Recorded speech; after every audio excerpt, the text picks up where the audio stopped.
I'm Scott Werner. Hi, I'm Chris Confessore. We're here to tell you a little bit about our bench press. Just a couple little secrets, maybe little tricks that may be able to help you gain a couple pounds on your bench here and there in a couple cycles. Okay, like Scott, I start out with 135, do a few reps to warm up. Many of you might have saw me in the last issue of the video magazine. Like Chris myself, I like to start out with 135, just get loosened up, but also I like to change things just a little bit different through an 8-week cycle, whereas my second set will be 225 for 7, and my third set will be 315 for about 5. This helps drop the weight just down a little bit, so I'm able to get warmed up just a little bit quicker. Because if you think about it, warm-ups are just that. They're just for warm-ups. They're not to impress anybody, so, you know, why waste a lot of time and energy doing a lot of reps? And in the 8-week cycle, I like to take the first 2 weeks a couple sets of 4, and try to drop it to 3s in a couple weeks, and then 2s, and then actually go back to 1s. Does it sound like a winner to you, Chris? It's pretty much the basics. I mean, most people really push their warm-ups a little bit too hard. They really try and do too much in the warm-ups. They don't make real big jumps. They like to do a million reps, and then they make a big jump, and most people are really burnt out by the time they get to the real weight. So what we're going to do now is show you a little secret on how to set up the form the right way. And since I'm not in such a good shape, I can't bench and talk at the same time, I'm going to bench and Chris is going to narrate. Okay, right now Scott's really setting his feet placement and his grip placement. He's going to try and set up his feet in a real tight position. Right now he's setting up.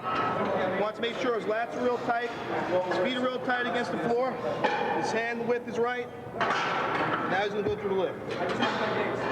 Blind stocks that I know. All I do is just find things I understand. Okay, cute.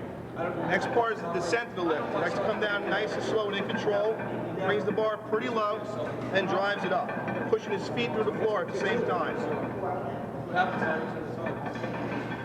You also notice he's pushing the bar a little bit back over the eyes, a little bit. Not exaggerated, but a little bit.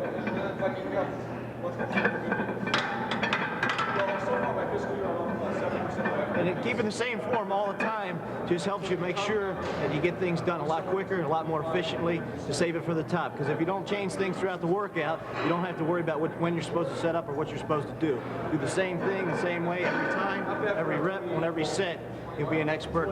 Assistance exercise is a very important part of the chest routine. For myself, I like to stick to 3 sets of flat presses. Going about as heavy as you can, and on the first couple weeks doing sets of 8, and then changing it back down to 6s and 4s, and probably to a couple heavy sets of 2. I don't know what Chris's assistance exercises are, so. Well, as far as for the bench press, Scott, I really basically do a lot of dumbbell presses. I do something called an isometric bench press, where I just take a empty bar, stick it in the power rack, and push against pins without any weight on the bar or anything. Just push as hard as I can, hold it for a set of 3 or so. I do those like every couple of weeks or so, and I basically cycle my assistance work the same way I cycle my bench. And one important point is when you're benching, the assistance exercises are just that. They're assistance exercises. If you have a bad day in a bench, no sense in going crazy on the assistance exercise to try to make the bench go a little bit better. Yeah, I agree. Since I mentioned the assistance exercises, the flat bench dumbbell presses, now I guess I'm going to have to show you just a little bit of how we do them. Basically what the flat bench, I call them flies also, flies presses, almost kind of the same thing. What we're going to show you here today is how to build that initial drive off the chest. So basically what we're going to do is come back down at an angle to about where your elbows are parallel to the floor and just drive them right back up to the top. Just give you a demonstration with a set of 6.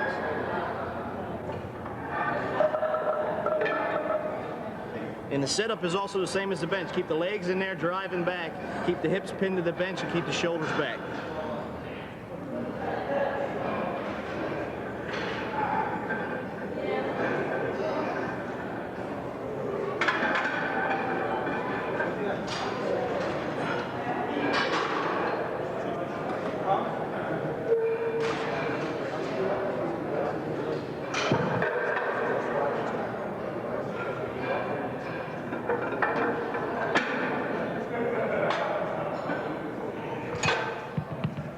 Once again, these are assistance exercises, so keep in mind they're there to assist you. They're not going to help you bench a whole lot, but then again, if you don't do them, your bench is going to go down just a little bit.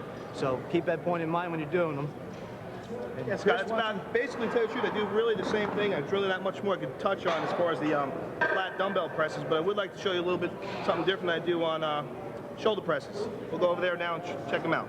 All right, right now, actually, what I wanted to demonstrate was one of my favorite assistance exercises that really helps me bench press out a lot. I do a one-arm version of the dumbbell press, and then right now I'm just going to go through it. First thing I like to do is grab the dumbbell nice and tight, set my feet, bring it up shoulder length, push, nice and tight, in control, in control.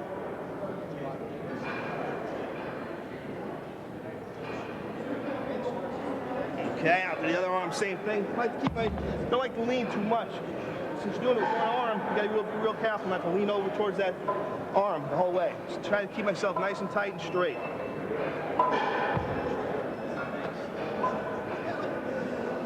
Slow and in control, and up.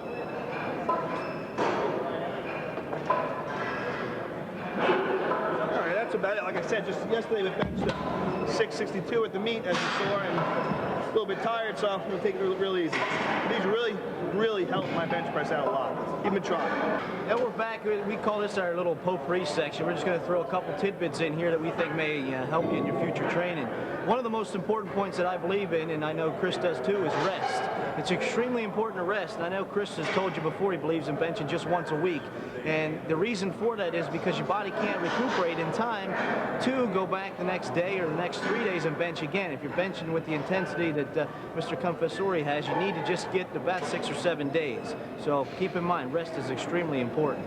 Yeah, Scott's right about that. I mean, I used to bang my head against the wall, bench 2-3 times a week, and I was doing pretty good, but I started hitting a stale point, and my brother would bug me, say, you know, try it once a week, rest. I said, all right.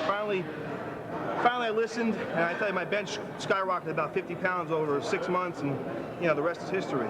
I mean, another thing that's real important that we really didn't go over was tricep strength and how to spread out your workouts. I mean, I like to do close grip benches, which are real important to my bench press. I like to do them on a different day than I do chest to break it up a little bit, because they're too much alike. So I like to break it up a little bit, and things like that are real important. They are. They're extremely important, because if you remember, you have a different set of muscles that you're using through each part of the bench press. So if you're training sets of 10 and sets of 12, you're not really getting as strong as you can. So you need to break them up and almost pretend you're getting in a contest for those specific assistance exercises. That way you want each muscle group as strong as it can be the day of the contest. Otherwise, you're going to push it to the top. Those triceps are going to be just a little bit too tired from doing sets of 10, and they're just not going to be able to push it that last inch that you need. We've all seen that before, and nobody likes that. I felt it many times. I mean, the other real important thing is when people are getting ready for a contest, they tend to push a little bit too hard, maybe that last workout or so. I mean, going into this contest, I really didn't train heavy for about 13 days or so. My last heavy bench workout was about 13 days ago, when I went real light the week before the meet and just rested. I'll tell you, I had my best day ever. I never tried 662 in my life, and it felt like a feather. He's got an excellent point. He was 13 days. My last workout was 14 days before the meet, which just was yesterday. I tried to break the all-time record, which is this man's 562 and a half, right, but it wasn't quite there. It's a record I think is going to stand for quite a number of years. You felt it. You'll be there. I felt it. Felt unbelievably heavy. But Chris has got a good point. A lot of people go into the gym 3 and 4 days before the meet just to feel that weight. Well, you know what it feels like, and nobody's going to give you white lights at the gym, so just hang out for a couple extra days and get that rest and try it at the meet.